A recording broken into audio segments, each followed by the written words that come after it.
Hi friends, అందరికీ నమస్కారం. ఈ వీడియోలో మనం బ్లాక్ హోల్ అంటే ఏంటో తెలుసుకుందాం. ఈ వీడియోలో మనం బ్లాక్ హోల్ ఎలా పుడతాయి, మళ్ళీ బ్లాక్ హోల్ ఎలా రచన అవుతాయి అనేది తెలుసుకుందాం. రెండు వీడియోని స్టార్ట్ చేద్దాం. First of all, black hole అన్నది ఒకటి స్పేస్లో ఉన్న ఒక ప్లేస్ అన్నది ఒక జాగా.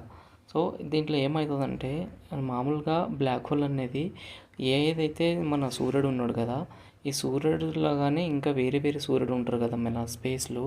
అలాంటి సూర్యుడు దాంట్లో ఉన్న న్యూక్లియర్ ఫ్యూజన్ అన్న ప్రాసెస్ అన్నది ఎండ్ అయిన తర్వాత ఇలా బ్లాక్ హోల్గా కన్వర్ట్ అవుతాయి.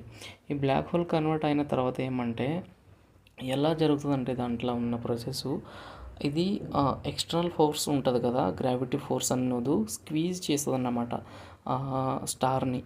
సో స్క్వీజ్ చేయడం వల్ల ఏమవుతుందంటే, దాంట్లో ఉన్న nuclear fusion output external power అన్నది ఆగిపోతుంది. సో దానివల్ల స్క్వీజ్ అయ్యి దీని సైజ్ కూడా చిన్నగా అయిపోతుంది.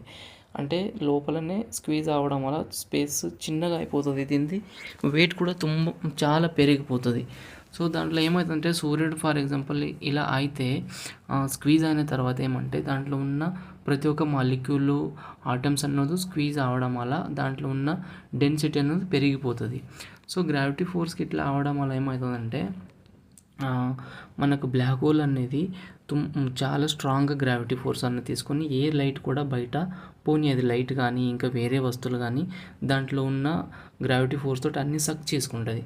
అలా సక్ చేసుకోవడం వల్ల ప్రతి ఒక్క మెటీరియల్ అనేది బ్లాక్ హోల్ అనేది స్టక్ అయిపోతుంది, బయట అసలు రానియది.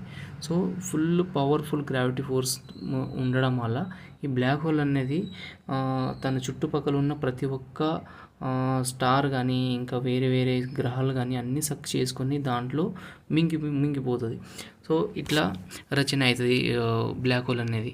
ఇది ఎప్పుడు కూడా డెడ్ అవుతుంది కదా ఏదైతే స్టారు, దాని ద్వారా ఇది అనేది ఉద్భవం అయిపోతుంది, అంటే పుట్టుతుంది. సో ఈ వీడియో నచ్చితే మీరు ఛానల్గా సబ్స్క్రైబ్ చేసుకొని నోటిఫికేషన్ బెల్ ఆన్ చేసుకోండి. ఇలాగే చేసిన వీడియో నిಮಗೆ నోటిఫికేషన్ ముఖాంతరం వస్తుంది. ధన్యవాదములు.